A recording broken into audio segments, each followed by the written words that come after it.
Everyone, so today we are revising class 10 chapter 1 and 6. So here is a small sample paper of chapter 1 and 6.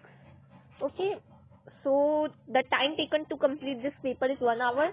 Minimum marks are 20. All questions are compulsory. 1, 2, 3 question are of 1 marks.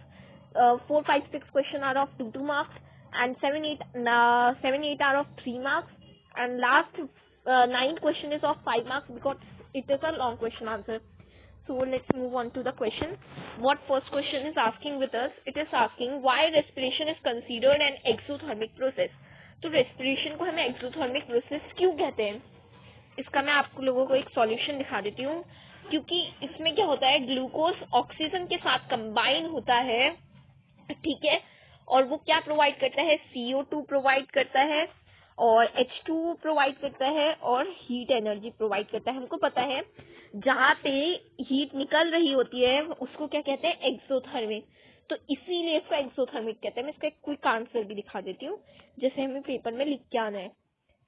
तो ये रहा इसका answer. The food that we contain like rice, potato, bread, etc. contains carbohydrate. On digestion of carbohydrate are converted to glucose. During respiration, the air we breathe in oxidize the glucose into carbon dioxide, water, and heat, which provide our body sufficient energy. तो ये पूरा answer आप लोगों को लिखते हैं. Next question पे चलते हैं. नेक्स्ट क्वेश्चन हमसे क्या कह रहा है, Why should a magnesium ribbon be cleaned before burning in air? अगर मैंने एक मैग्नीशियम रिबन लिया है उसको मुझे एयर में बर्न करने से पहले क्लीन क्यों कर लेना चाहिए? तो क्या होता है, जब मैग्नीशियम रिबन मैग्नीशियम एक रिएक्टिव मेटल है और जब वो एयर के कांटेक्ट में आता है तो उसमें एक मैग्नीशियम ऑक्साइड की लेयर फॉर्म हो जाती है. ठीक है, magnesium gets covered with a layer of magnesium oxide. When kept in air for a long time, this layer hinders the burning of magnesium. Hence, it is said to be cleaned before burning. ये activity 1.1 है chapter number 1 की, और इससे बहुत सारे question आते हैं. इस बार भी सैंपल पेपर में एक क्वेश्चन आया. नेक्स्ट क्वेश्चन पे चलते हैं. नेक्स्ट क्वेश्चन हमसे क्या कह रहा है, क्वेश्चन नंबर 3 हमसे कहता है why is small intestine in herbivorous longer than in carnivorous. अब स्मॉल इंटेस्टाइन हर्बीवोरस में बड़ी क्यों होती है कार्निवोरस में? तो स्मॉल इंटेस्टाइन मीन्स जैसे कि हर्बीवोरस क्या खाते हैं, बेसिकली हर्बीवोरस क्या खाते हैं, प्लांट्स या ग्रास. ठीक है, कार्निवोरस क्या खाते हैं, मीट एंड एक्सेट्रा. ठीक है, फ्लैश खाते हैं बेसिकली. तो मीट प्लांट्स में जो ग्रास होती है, या प्लांट और ग्रास जो है वो किससे बने हुए होते हैं, फाइबर से. ठीक है, फाइबर और सेल्यूलोज. ठीक है, फाइबर एंड सेल्यूलोज. अब सेल्यूलोज को डाइजेस्ट करना इजी नहीं है, तो इसकी कंप्लीट डाइजेशन के लिए उनमें डाइजेस्टिव ट्रैक्ट लॉन्ग होता है. ठीक है, तो यहाँ पे यही सेल्यूलोज वर्ड लिखना इंपॉर्टेंट है. मैं आप लोगों को इसका आंसर भी दिखा देती हूँ. इसका आंसर ये रहा, herbivorous animal have longer intestine than that of carnivorous animal. This is because their diet is grass and plants made up of fiber and cellulose, which are hard to digest. As a result, the herbivorous animal need a longer digestive tract to digest their food completely. ठीक है, इनका food completely digest करने के लिए इनको कैसे track चाहिए होता है, एक लॉन्ग ट्रैक चाहिए होता है, क्योंकि इनकी डाइट जो सेल्यूलोज है वो इजी नहीं है डाइजेस्ट करने में. ठीक है, नेक्स्ट क्वेश्चन पे चलते हैं. नेक्स्ट क्वेश्चन हमसे क्या कह रहा है, नेक्स्ट क्वेश्चन में कहा है translate the following statement into chemical equation and balance them. हमें ये स्टेटमेंट दी हुई है, इसको बैलेंस करना है और इसकी इक्वेशन लिखनी है, केमिकल इक्वेशन. तो quick line combines with carbon dioxide CaO plus CO2 gives us calcium carbonate CaCO3.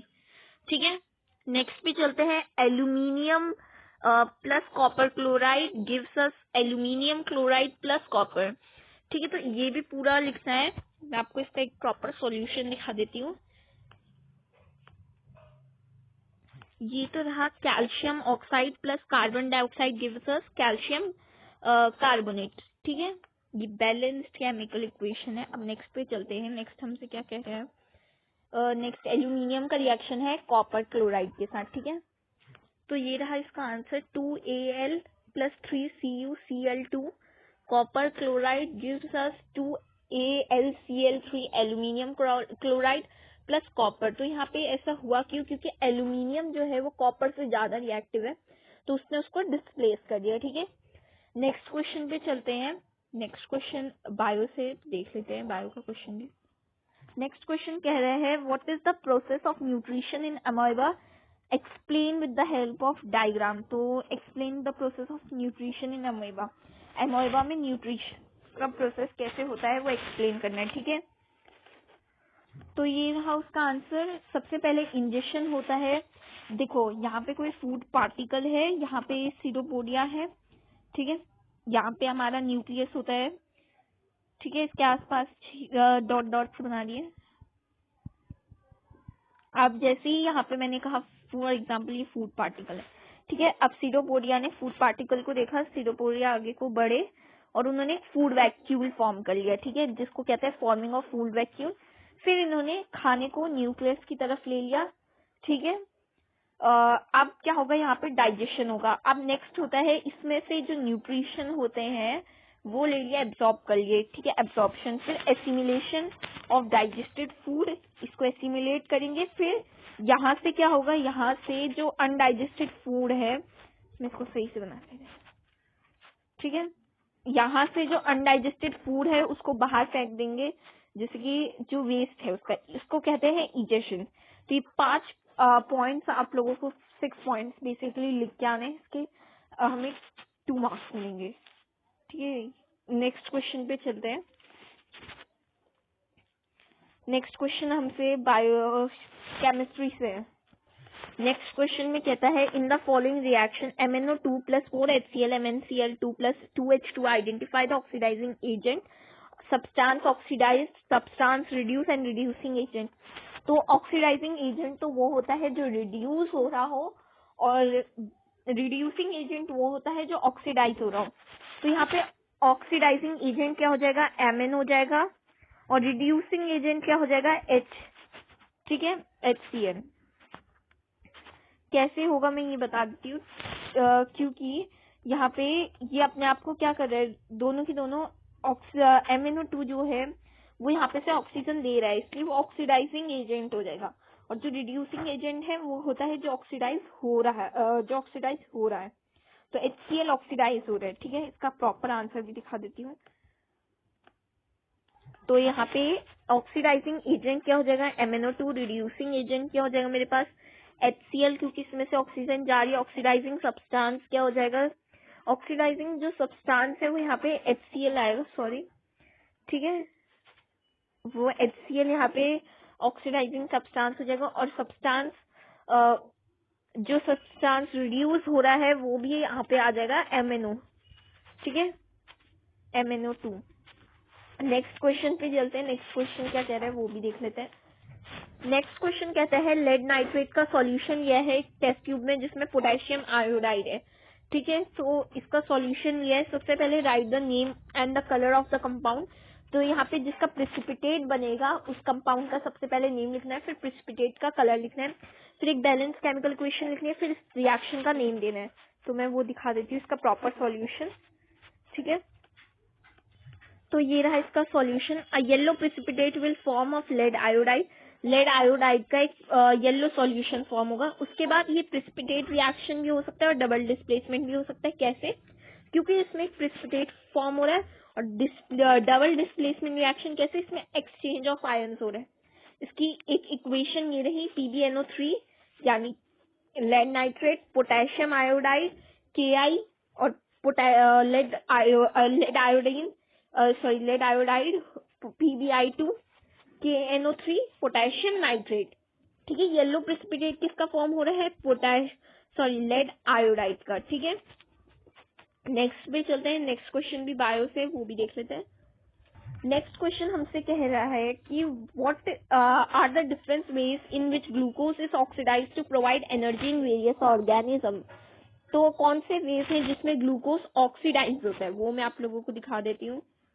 तो ये रहे वे। सबसे पहले तो ग्लूकोज एक 6 कार्बन मॉलिक्यूल है, उसके बाद ये साइटोप्लाज्म में पायरावेट एक 3 कार्बन मॉलिक्यूल है, उसमें बदल जाएगा। फिर इसमें एब्सेंस ऑफ ऑक्सीजन यीस्ट में होता है, जिसमें एथेनॉल एक अल्कोहल है वो बनती है। कार्बन डाइऑक्साइड और एनर्जी बनती है। लैक ऑफ ऑक्सीजन मसल्स में होता है जहाँ पे लैक्टिक एसिड का फॉर्मेशन होता है और एनर्जी का। फिर प्रेजेंस ऑफ ऑक्सीजन माइटोकॉन्ड्रिया में होता है जहाँ पे carbon dioxide energy plus water बनते हैं। नेक्स्ट क्वेश्चन पे चलते हैं। नेक्स्ट क्वेश्चन है केमिस्ट्री से, वो भी देख लेते हैं। नेक्स्ट क्वेश्चन हमसे कहता है कि what answer the following. Question number 9 पे आ गए हैं। तो सबसे पहले what will happen when ferrous sulphate is heated in a test tube. तो सबसे पहले तो फेरस सल्फेट को अगर मैं FeSO4 को हीट करूंगी तो उसमें से मेरे पास Fe2O3 बन जाएगी, फेरिक ऑक्साइड प्लस SO2 बन जाएगा, सल्फर डाइऑक्साइड और प्लस सल्फर ट्राइऑक्साइड। ठीक है, ये 3 चीजें फॉर्म होगी। नेक्स्ट है what will happen when silver chloride is exposed to sunlight. तो ग्रे कलर की हो जाएगी। ठीक है, ये डिकम्पोजिशन रिएक्शन है। नेक्स्ट है इसमें से कौन सा रिएक्टिव है और कौन सा लीस्ट रिएक्टिव है। तो मोर रिएक्टिव देखो, सबसे पहले यहाँ पे बी डिस्प्लेस कर रहा है ए को, तो यहाँ पे बी रिएक्टिव हो गया। ठीक है, नेक्स्ट वाले में हमारे पास क्या कर रहा है, कौन सा वाला रिएक्टिव है। नेक्स्ट वाले में भी हमारे पास बी रिएक्टिव है क्योंकि ये सी को डिस्प्लेस कर रहा है उसकी जगह से। और लास्ट वाले में ए रिएक्टिव है। तो अब इससे हम क्या कंक्लूड कर पा रहे हैं कि सी जो है वो लीस्ट रिएक्टिव है और जो बी है वो मोर रिएक्टिव है, सबसे हाईएस्ट रिएक्टिव। ठीक है, तो अब इसका मैं एक प्रॉपर सॉल्यूशन भी दिखा देती हूँ। तो ये FeSO4 का रिएक्शन है, फेरिक ऑक्साइड और सल्फर डाइऑक्साइड और सल्फर ट्राइऑक्साइड, 3 चीजें बन गई। नेक्स्ट है ओके पोटैटो चिप्स वाला क्वेश्चन रह गया था, सॉरी। पोटैटो चिप्स ना, इसमें क्वेश्चन है कि पोटैटो चिप्स में नाइट्रोजन गैस क्यों भरी हुई होती है। तो वो क्या करती है, प्रिवेंट करती है oxidation of fats and oil, जिसको हम रेंसिडिटी कहते हैं, उसको प्रोटेक्ट करती है चिप्स में। तो बेसिकली वो एयर से नहीं भरी होती है, वो उसमें नाइट्रोजन गैस होती है। ठीक है, this is done to prevent the chips from oxidizing which is a part to get that makes them to go stale. ठीक है, वो उनको सिलने से बचाता है बेसिकली। ठीक है, नेक्स्ट ये वाला रिएक्शन आ गया, silver chloride turns grey when on exposure to sunlight because it decompose in the presence of sunlight। ये डिकम्पोज होती है सनलाइट की प्रेजेंस में और ये ग्रे कलर की बन जाती है। नेक्स्ट है यहाँ पे कौन सा रिएक्टिव है, बी रिएक्टिव है। ये प्रॉपर सॉल्यूशन है, यहाँ पे भी बी रिएक्टिव है और यहाँ पे ए रिएक्टिव है। तो इससे हम क्या कंक्लूड कर पा रहे हैं, सी लीस्ट रिएक्टिव है और वहीं पे बी मोस्ट रिएक्टिव है। ठीक है, इसकी मैं सॉल्यूशन नीचे डिस्क्रिप्शन में प्रोवाइड कर दूंगी, आप लोग वहां से इस पेपर को डाउनलोड करके खुद से सॉल्व कर सकते हैं। Thank you.